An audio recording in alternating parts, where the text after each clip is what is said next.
Be me. 22-year-old female, grew up in wealthy suburb outside major city. Dad owns chain of car dealerships. Mom is real estate agent. Always had everything handed to me. Never worried about money. Went to private school, got brand new BMW for 16th birthday. College was paid for. Lived in nice apartment with no job. Always assumed poor people just made bad choices or didn't work hard. If they really wanted to succeed, they'd find a way. Constantly posting on social media about personal responsibility. Graduate with marketing degree, expect dad to give me job at dealership. Plan to work there for few years, then start my own business. Dad surprises me by saying, I need real-world experience first. You don't understand what work actually means. Tells me to get entry-level job somewhere and prove myself. Will match whatever I earn for first year as motivation. Figure this will be easy. How hard can minimum wage work be? Applied a bunch of retail stores and restaurants near campus. Assume my college degree makes me overqualified for everything. Shocked when most places don't even call me back. Finally get hired at chain restaurant as server. Manager seems skeptical during interview, but needs staff desperately. Training is harder than expected. Memorizing menu takes forever. Carrying multiple plates while walking fast is surprisingly difficult. Uniform is uncomfortable polyester that makes me sweat constantly. First day on floor is complete disaster. Mess up 3 orders within first hour. Drop tray of drinks on family with small children. Forget to put orders into kitchen computer system. Tables get angry, waiting 45 minutes for food that was never made. Other servers have to fix my mistakes while doing their own work. Go home exhausted after 6-hour shift. Feet hurt so bad I can barely walk to my car. Never experienced physical pain from working before. Wake up next morning with sore legs and blisters on feet. Dread going back, but need to prove I'm not quitter. Second week slightly better, but still struggling with basics. Customers are incredibly rude and demanding. Complain about everything from temperature to wait times. Many don't tip or leave pocket change on $50 bills. Work my ass off for 2 hours serving table of 8 people. They leave $3 on a $120 check. Realize that without tips, I'm making maybe $4 per hour. Some shifts I earn less than $30 for 8 hours work.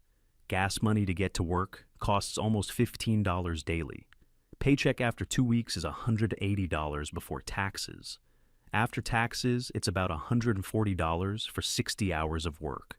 Less than $2.50 per hour when you factor in fees and uniform costs. Completely shocked that people survive on this income. Start paying attention to coworkers' living situations. Most have multiple roommates or live with parents. Many work second jobs to make ends meet. Jessica works here mornings, cleans offices at night. Maria does lunch shift here, dinner shift at another restaurant. Nobody has health insurance through work. Several people come to work sick because can't afford missing shifts. Watch coworker Mike limp through entire shift on injured ankle. Can't afford doctor visit or time off for recovery. Just keeps working while ankle gets worse. Start understanding why people seem tired and stressed constantly. Working 50, 60 hours per week just to afford basic necessities. No money left over for entertainment, clothes, or emergencies. Third week, realize how expensive everything becomes when you're poor. Car breaks down, repair estimate is $800. That's more than I make in month at restaurant. Parents would normally just pay for it without thinking. Now I understand why poor people drive unreliable cars. Can't afford good car, but need car to get to work. Endless cycle of expensive repairs on cheap vehicles. Coworker tells me about payday loan place near restaurant. Charges 400% interest but gives cash immediately. Only way to handle emergencies when you're broke. Realize that being poor makes everything more expensive. Overdraft fees, late payment penalties, predatory lending. Banks and businesses profit from people's desperation. Fourth week, experience what it's like to be truly tired, working doubles most days just to make decent money. Get home at midnight, back at work by 9 a.m. Constantly exhausted but can't afford to turn down shifts. Start making mistakes due to fatigue. Drop more plates, forget orders, move slower. Customers get angry, tips get worse. Downward spiral, where being tired makes you earn less money. Watch other servers drink energy drinks constantly. Some take caffeine pills or worse just to stay alert. Understand why people turn to substances to cope with exhaustion. Fifth week, learn about workplace politics and favoritism. Managers play favorites with scheduling and table assignments. Good sections go to servers who flirt or have connections. Newer employees get worse shifts and difficult customers. Work twice as hard as some people, but make half as much. Scheduling is done week to week with no consistency. Can't plan anything because don't know when you'll work. Some weeks get 40 hours, other weeks get 15. Impossible to budget when income fluctuates wildly. Managers use scheduling as weapon to control employees. Speak up about unfair treatment. Hours get cut immediately. Sixth week, deal with sexual harassment from customers. Middle-aged men make inappropriate comments constantly. Smile more, sweetie, you'll get better tips. Grab my arm or try to touch me while taking orders. Manager tells me it's part of the job. Just ignore it. Need the money? So have to tolerate being treated like object. Watch male customers treat female servers like entertainment. Expect us to laugh at crude jokes and accept unwanted touching. Refusing advances means smaller tips and angry customers. Realize that minimum wage jobs often include unpaid emotional labor. Seventh week, experience healthcare crisis while uninsured. Get food poisoning, probably from expired ingredients at work. Can't afford emergency room, visit or urgent care. Lie in bed for 2 days hoping it passes naturally. Miss 3 shifts, lose $90 in wages. Manager threatens to fire me for unreliable attendance. Catch 22. We're getting sick costs money you don't have. Other employees share horror stories of working while ill. Can't afford to miss work even when contagious. Eighth week, understand why people get trapped in poverty. Want to look for better job, but don't have time.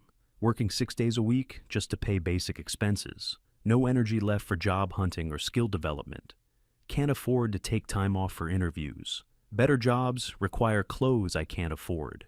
Need car for transportation, but can't afford maintenance. Educational opportunities cost money I don't have. Start seeing how poverty becomes self-perpetuating cycle. Ninth week, witness how management treats workers. Constant threats about being easily replaceable. There's 50 people who would take your job tomorrow. No respect for employees' time or personal lives.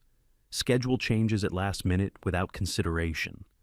Expect people to find childcare on few hours' notice.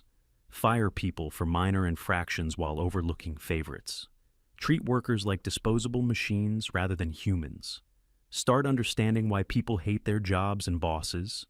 10th week, realize how isolated poverty makes you. Can't afford to go out with friends or maintain social life. Everything costs money that I don't have. Movies, drinks, dinner, even coffee dates become luxury. Friends from college drift away because can't participate. Social life becomes limited to free activities. Start hanging out with coworkers because they understand. Different world from privileged background I came from. 11th week, experience utility shutoff notice. Forget to pay electric bill on time due to exhaustion. Get warning that power will be disconnected. Panic about losing food and refrigerator. Borrow money from coworker to avoid shutoff. Understand why poor people sometimes have bad credit. Not because they're irresponsible, but because they're overwhelmed. Managing multiple bills on a regular income is incredibly difficult. 12th week, watch coworker get evicted from apartment. Maria can't make rent after missing week of work for sick child. Landlord has no sympathy for her situation. Has to move in with relatives, sleep on couch. Still comes to work every day despite personal crisis. Realize how close everyone is to homelessness.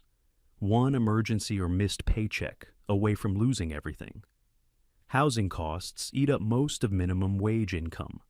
13th week, experience workplace injury. Slip on wet floor in kitchen, twist knee badly. Manager acts like it's my fault for being clumsy. No workers' compensation for part-time employees. Have to keep working on injured knee or lose wages. Pain gets worse but can't afford medical treatment. Understand why workplace safety violations are common. Employees afraid to report problems that might cost them jobs. 14th week. Calculate how long it would take to save money. At current wages, would take 6 months to save $1,000. That's assuming no emergencies or unexpected expenses. Realize why poor people can't build wealth or invest. Every dollar goes to immediate survival needs.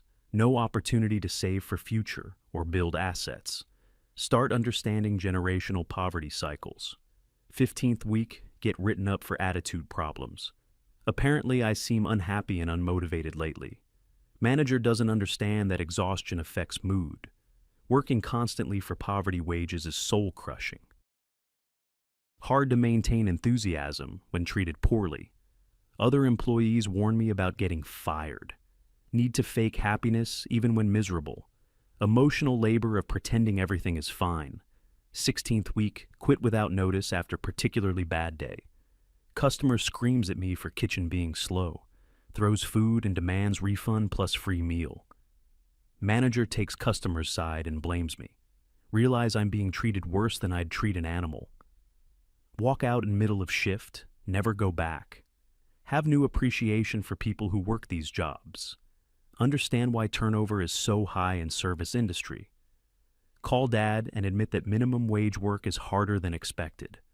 Agree to work at dealership, but with completely different perspective. Never again will I judge people for their economic situation. Understand that poverty is often a result of systemic problems, not personal failings or lack of effort. Working class people are some of hardest working people I've met. They deserve respect and living wages for their labor. Completely changed my political views about minimum wage. Supports raising it to level where people can actually survive. Realize that my privileged background blinded me to reality. Most people don't have safety net that I had. Experience taught me empathy and respect for working people.